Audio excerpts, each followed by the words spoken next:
O microfone ficou aberto, e o que veio depois foi um dos episódios mais explosivos da política recente. A ex-primeira-dama do Brasil soltou palavras que ninguém esperava ouvir em público.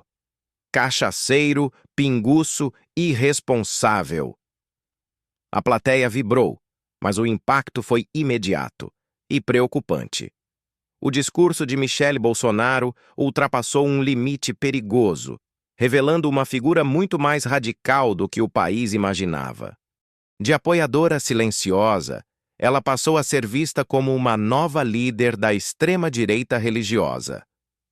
Críticos afirmam que Michele está transformando a fé em ferramenta política, algo que muitos consideram uma manipulação emocional calculada. E quando se fala de fé no Brasil, o peso é enorme. O segmento evangélico já representa mais de 30% do eleitorado, ou cerca de 70 milhões de pessoas. Hoje, Michele se tornou a principal voz desse grupo, mais influente que muitos pastores tradicionais. Pesquisas apontam que 6 em cada 10 mulheres evangélicas aprovam suas falas, um número que nem o próprio Bolsonaro alcançou no auge. Esse apoio representa algo em torno de 15 milhões de votos diretos, poder suficiente para eleger um senador. Mas o que está por trás dessa escalada? Segundo analistas, Michele tem um projeto político claro: ser a continuidade do bolsonarismo, mas com um rosto mais santificado. Empresários e líderes religiosos milionários estão apostando nela como o nome ideal para manter viva a base da extrema-direita.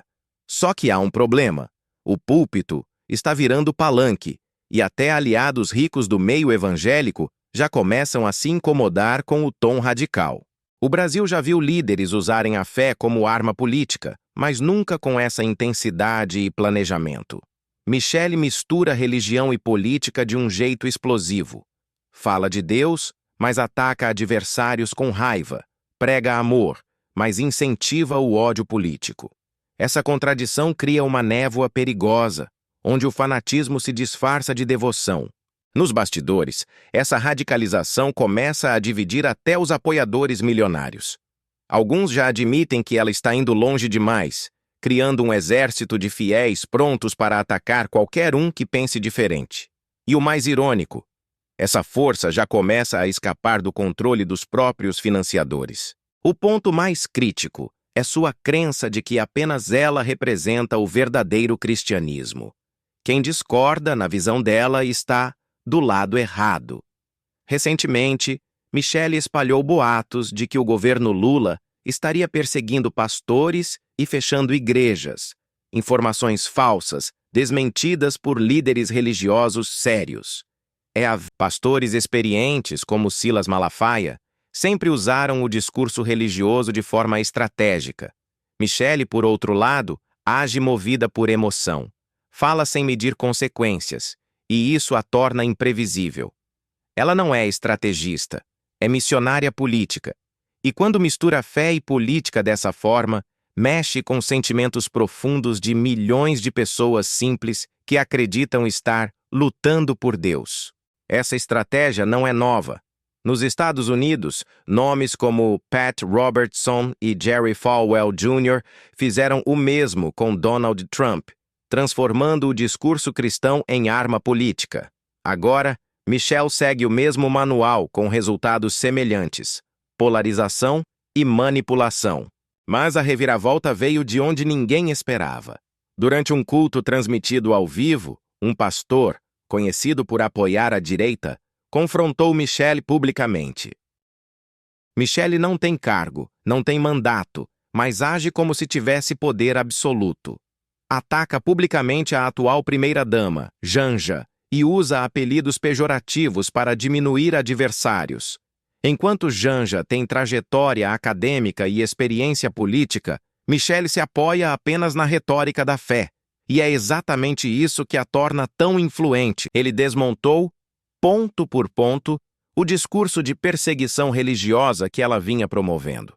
Explicou que não existe proibição de cultos, apenas restrições legais ligadas ao caso do ex-presidente. E concluiu com uma frase que ecoou como um tapa no bolsonarismo. Esta não é uma guerra espiritual, é uma guerra política. O alerta foi claro. Usar a fé como escudo político pode ter um preço alto. Até empresários milionários do setor religioso estão temendo o efeito rebote dessa radicalização. Porque quando você ensina pessoas a odiar em nome de Deus, esse ódio pode voltar e atingir qualquer um, inclusive quem o incentivou.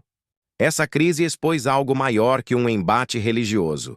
Ela revelou a luta pelo controle do discurso dentro da própria direita evangélica. Pela primeira vez, alguém de dentro mostrou que o império de Michel tem rachaduras e que nem todos estão dispostos a segui-la cegamente. E agora fica a pergunta: será que Michel Bolsonaro passou do ponto sem perceber? E o que essa virada significa para o futuro político do bolsonarismo? Se você chegou até aqui, deixe o like e se inscreva. Isso mostra que ainda existe espaço para jornalismo independente, livre e sem medo de tocar nas feridas. E esse foi mais um episódio do Notícia Global.